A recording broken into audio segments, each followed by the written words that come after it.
Voltamos ao vivo com o Fast Money, agora 2h32, e o governo brasileiro apresentou uma resposta ao escritório do representante comercial dos Estados Unidos. A declaração é uma posição relacionada à investigação iniciada sobre políticas brasileiras e entre os itens apontados está o PIX.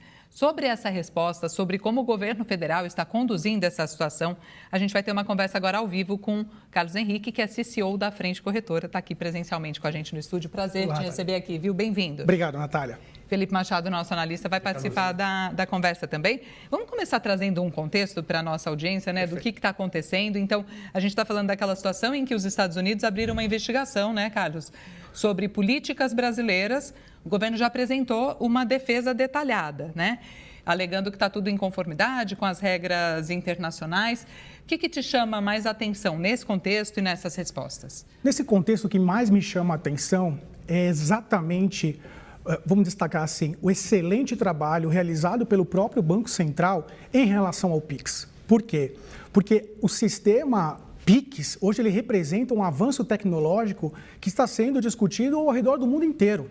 Essa solução que trouxe muito mais sinergia, muito mais avanço tecnológico para todos aqueles que possuem contas em instituições aderentes ao PIX, ele se mostra cada vez mais aderente ao redor do mundo. Quando a gente observa anos atrás, nos quais nós, principalmente brasileiros, utilizávamos muito o próprio talão de cheques, o próprio dinheiro em espécie mesmo, hoje praticamente grande parte das movimentações financeiras são realizadas hoje através do PIX. Isso traz muito mais, vamos dizer assim, segurança do ponto de vista jurídico, do ponto de vista regulatório, em relação à própria prevenção à lavagem de dinheiro, mas, acima de tudo, uma inovação tecnológica, colocando o Brasil num lugar de destaque no cenário econômico mundial. E, obviamente, que isso representa, de certa forma, um modelo disruptivo do uso, por exemplo, de, ao invés de usar cartão de crédito, utilizarmos a questão do PIX. E aí, obviamente, que isso chama um pouco da atenção mundial. Sim, incomoda, né?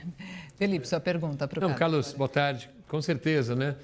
Como é que você vê essa questão do PIX em relação a alguns boatos, ou enfim, tem uma possível tendência de que o PIX seja repassado, inclusive, para outros países do BRICS, que começa na Índia, a gente tem um instrumento semelhante, vamos supor que isso passe também para a Índia, para a China e para a Rússia. Você vê o PIX se espalhando, se tornando uma ferramenta mundial, e por isso mesmo os Estados Unidos estaria mais preocupado? Eu entendo que, do ponto de vista tecnológico, o PIX ele deve, na verdade, ser utilizado como referência, como já está sendo referência, para todos os países do mundo.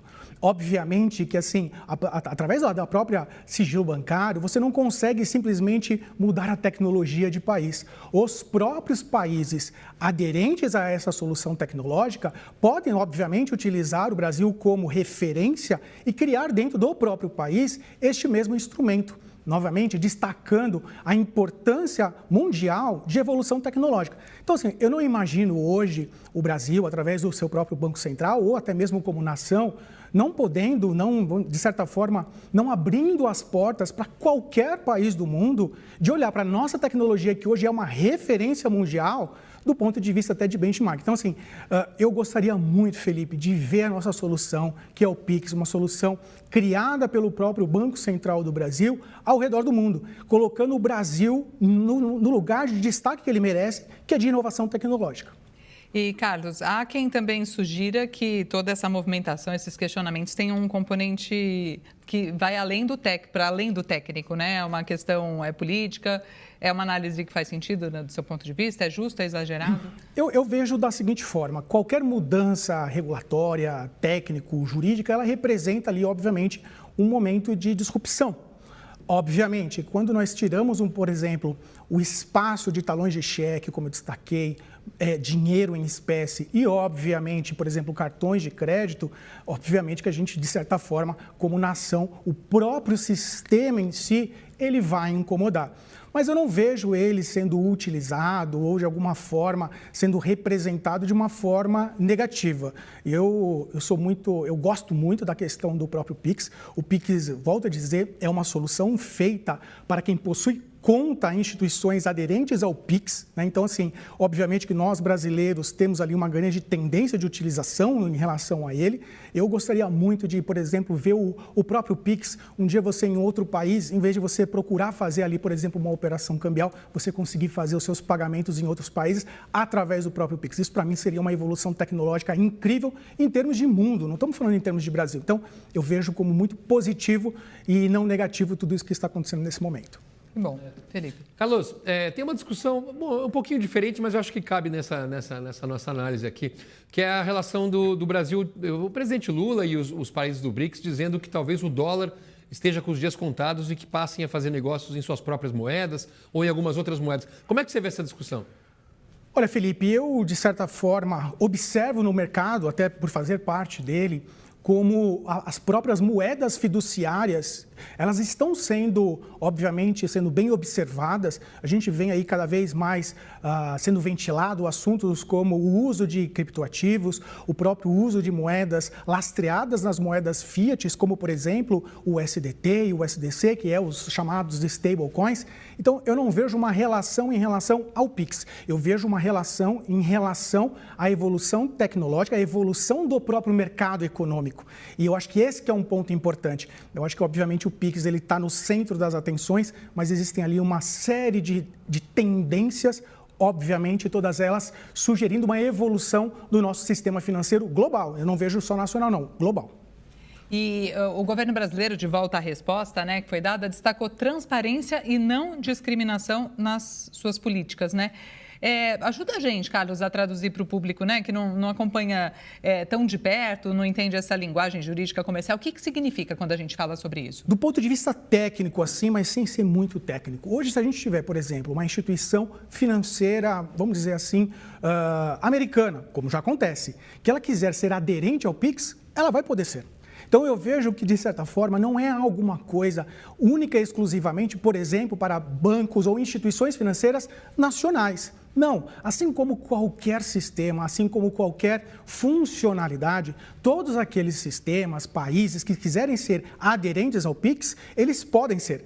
Então, de certa forma, eu não vejo de modo algum uma situação voltada a proteger a tecnologia, não deixar ela nas mãos de ninguém. Não, pelo contrário. É uma solução criada pelo Banco Central do Brasil, que obviamente que qualquer um que queira ser aderente ao PIX, é só seguir ali as regras, obviamente, de implementação do sistema, que sendo ela empresa nacional ou internacional, instituições nacionais ou internacionais, poderão ser feitas. Então, não vejo de uma forma assim meio protecionista nesse sentido. Perfeito. Carlos, eu queria te ouvir sobre um outro assunto. Claro. A diferença, por exemplo, entre PIX e cripto, né? Cripto, a gente tem... A garantia da cripto é uma coisa muito mais descentralizada. Você tem ali o próprio blockchain como garantia. Do ponto de vista do PIX, você tem o Banco Central dos países, né? Regulando ali essa unidade monetária. Como é que você vê a evolução? Você vê que a gente está indo mais para o lado de cripto, mais para o lado do PIX? As duas podem conviver de maneira harmônica? Como é que você vê essa tendência? Eu vejo... Felipe, eu acho que você foi muito cirúrgico em sua colocação. Eu vejo que há uma tendência, não nacional, mas global, de unificação dessas tecnologias. Porque assim, olha, hoje eu sou assim, Felipe, às vezes eu vou em algum estabelecimento, eu praticamente hoje com um celular você faz ali a questão de pagamentos. Então, cada vez mais as soluções internacionais e globais de pagamento, elas estão sendo feitas através do uso, por exemplo, de um smartphone, de modo cada vez mais tecnológico. Hoje, eu, pelo menos, peço até desculpas, mas eu faz muito tempo que eu não vou numa agência bancária. Então, cada vez mais em que observamos um cenário econômico global se informatizando e levando para o lado da tecnologia, eu vejo isso de forma muito disruptiva e positiva. O uso de criptoativos e stablecoins, assim como o uso do PIX, representam já o início desse grande marco em termos de evolução tecnológica no sistema financeiro global. Então, eu vejo que assim, elas devem caminhar de forma concomitante.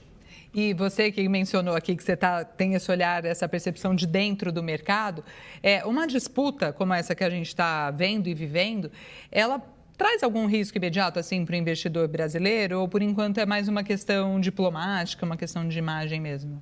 Em relação ao Pix, né, estamos tendo tantas notícias relacionadas, às vezes, ao redor desse tema, eu não vejo. Né? Eu vejo muito, de certa forma, bem centrado, é uma solução tecnológica bem inovadora. Não vejo, de certa forma, algo, de certa forma, assim, um ruído em relação a isso. Eu tive aí a oportunidade de viajar recentemente para alguns países, principalmente aqui a América Latina, e eu vejo até uma necessidade, uma vontade dos nossos vizinhos aqui da América do Sul quererem utilizarem essa solução. Porque para eles é muito mais fácil se eles conseguissem, de certa forma, receber, por exemplo, de brasileiros através do Pix. Então, eu vejo muito mais algo positivo em relação a isso. Novamente, gosto que o debate está sendo feito agora e levando cada vez mais essa nossa solução sistêmica em pagamentos em termos de abrangência global em discussão. Felipe, mais legal. Carlos, a gente está também prestes a iniciar o funcionamento do Drex, que seria o Real Digital. E recentemente o Banco Central deu um passo atrás ali e tirou, era para já nascer com um sistema de blockchain, e eles acabaram voltando atrás e vai ser um sistema mais voltado para o Banco Central, pelo menos por enquanto, né? Queria que você falasse um pouco disso. Como é que você vê? Isso atrapalha o avanço do Drex? Isso é uma tendência natural, uma decisão natural do Banco Central? Eu vejo como uma tendência, uma situação natural do Banco Central. Por quê? Porque se tivermos uma situação, por exemplo, né, vou trazer aqui uma situação hipotética, no qual você tem ali 2 países ou 2 instituições fazendo trocas tecnológicas de informações de modo sistêmico, é muito importante que os 2 lados estejam cada vez mais tecnológicos. Então, se a gente não tiver um sistema financeiro global no mesmo patamar de evolução de um Pix, de um Drex, a gente vai ter assim uma Ferrari andando praticamente numa rua esburacada. Não vai conseguir representar a sua melhor performance. Então, eu observando tudo isso que a gente teve de avanço tecnológico com o Pix e tudo aquilo que promete o Drex, eu vejo como, neste momento, uma medida muito interessante, conservadora, até para observar tudo isso que vem acontecendo. Então, eu vejo de forma muito positiva. Certo, quero agradecer Carlos Henrique, CCO da Frente Corretora, pela participação ao vivo aqui no Fast Money. Muito obrigada, volte sempre, viu? Obrigado, Natália. Obrigado, Felipe. Felipe. Até a